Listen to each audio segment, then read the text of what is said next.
बस कर यार, और कितना टाइम पास करेगा? अपनी जिंदगी के पिछले इतने सालों में क्या उखाड़ लिया तूने?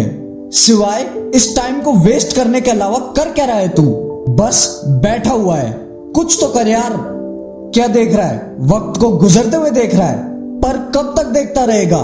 उठ, कभी तो काम करना ही है, तो आज क्यों नहीं? हाँ, क्या तुम्हें पता है तुम्हारे पास अपनी जिंदगी में कितना और टाइम बाकी है? नहीं ना, तो क्यों फिर अपने सारे दिन का टाइम इन बेकार चीजों में वेस्ट कर रहा है?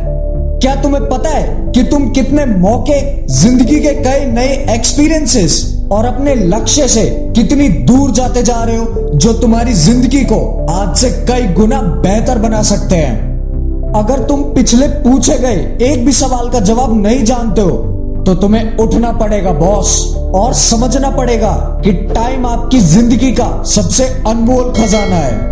ये टाइम ही वो चीज है जो तुम कभी वापस नहीं पा सकते। टाइम ही वो चीज है जो तय करता है कि तुम कितना कर सकते हो, तुम कितना सीख सकते हो, तुम कितना आगे बढ़ सकते हो और दुनिया पर कितना असर डाल सकते हो। लेकिन हम में से ज्यादातर लोग इस टाइम की कदर ही नहीं करते। हम अपना सारा टाइम डिस्ट्रैक्शंस, टालना, बहाने देना और कंप्लेन करने में वेस्ट कर देते हैं। हम अपना सारा टाइम उन चीजों पे वेस्ट करते हैं जो चीजें हमारे गोल्स और हमारे पर्पस से कभी मैच ही नहीं करती। हम अपना सारा टाइम उन चीजों पे वेस्ट करते हैं जो हमें खुश, संतुष्ट और सक्सेसफुल नहीं बनाती। अरे अगर टाइम की असली कीमत जाननी है तो उस रनर से पूछो जो चंद सेकंड की वजह से अपना गोल्ड मेडल हार गया। अगर टाइम की असली कीमत जाननी है तो उस करोड़पति कैंसर पेशेंट से पूछो जो कई करोड़ों रुपए देने को तैयार है केवल कुछ वक्त जिंदगी जीने के लिए। लेकिन बस अब ये टाइम वेस्ट करना रोकना होगा। अपने टाइम को अपने हाथों में लेना पड़ेगा और कंट्रोल करना पड़ेगा, और उसका समझदारी से यूज करना पड़ेगा अपने सपनों को पाने के लिए। अब से तुम्हें अपने हालातों का शिकार होना बंद करना पड़ेगा और अपने तकदीर का निर्माण करना शुरू करना पड़ेगा। तो अब आगे तुम्हारा सवाल होगा कि तुम अपना टाइम वेस्ट करना कैसे बंद कर सकते हो और कैसे अपनी बेस्ट लाइफ जीना शुरू कर सकते हो। तो चलो तुम्हारे इस सवाल का भी जवाब दे देता हूं। आगे आने वाले चारों स्टेप्स को ध्यान से फॉलो करना और अपने टाइम वेस्ट करने की इस बीमारी से छुटकारा पा लेना।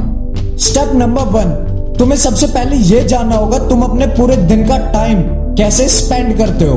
तुम्हें सबसे पहले अपनी सारी एक्टिविटीज, हैबिट्स और रिजल्ट्स को एक दिन के लिए ट्रैक करना पड़ेगा। तुम्हें यह मेजर करना पड़ेगा कि तुम कितना टाइम उन चीजों पे स्पेंड करते हो जो तुम्हारे लिए एक्चुअल में मैटर करती है, और कितना टाइम उन चीजों पे वेस्ट करते हो जो तुम्हारे लिए एक्चुअल में मैटर ही नहीं करती। इससे अब तुम ये आइडेंटिफाई कर पाओगे कि वो कौन सा टाइम है जिसे तुम वेस्ट कर रहे थे, जिसे अब तुम एफिशिएंटली यूज कर सकते हो। स्टेप नंबर 2, तुम्हें अपने काम को प्रायोरिटाइज करना होगा। तुम्हें ये डिसाइड करना पड़ेगा कि तुम्हारी जिंदगी में कौन सी चीजें सबसे ज्यादा इंपॉर्टेंट है। तुम्हें अपने टाइम को अपने सपने और उद्देश्यों के साथ मिलाना पड़ेगा। तुम्हें उन चीजों पे फोकस करना पड़ेगा जो तुम्हें आगे और बेहतर बनाएंगी। स्टेप नंबर 3, तुम्हें अपने टाइम को तुम्हारे हिसाब से उपयोग में लाना पड़ेगा। तुम्हें अपनी जिंदगी से डिस्ट्रैक्शंस, टालने की इस आदत और कंप्लेन करना और हमेशा बहाने देने की इस आदत को हटाना पड़ेगा। तुम्हें उन चीजों को हटाना पड़ेगा जो ना तुम्हारे लिए जरूरत है और ना ही तुम्हें आगे फायदा देंगी। तुम्हें उन चीजों और उन टेक्निक्स का यूज करना होगा जो तुम्हारा टाइम बचाने में और तुम्हारी परफॉर्मेंस को बढ़ाने में तुम्हारी मदद कर सके। स्टेप नंबर 4, तुम्हें अपने टाइम को इन्वेस्ट करना पड़ेगा। तुम्हें अपने टाइम को नई स्किल्स सीखने, नई नॉलेज हासिल करने और नई नई काबिलियत डेवलप करने में लगाना होगा। तुम्हें अपने टाइम को उन अवसरों और एक्सपीरियंसेस को बनाने में यूज करना होगा जो आगे तुम्हारी लाइफ को बेटर बनाएंगी। इन चारों स्टेप्स को फॉलो करके अपनी जिंदगी में टाइम वेस्ट करना छोड़कर अपने मंजिल को पाने में लग जाओ।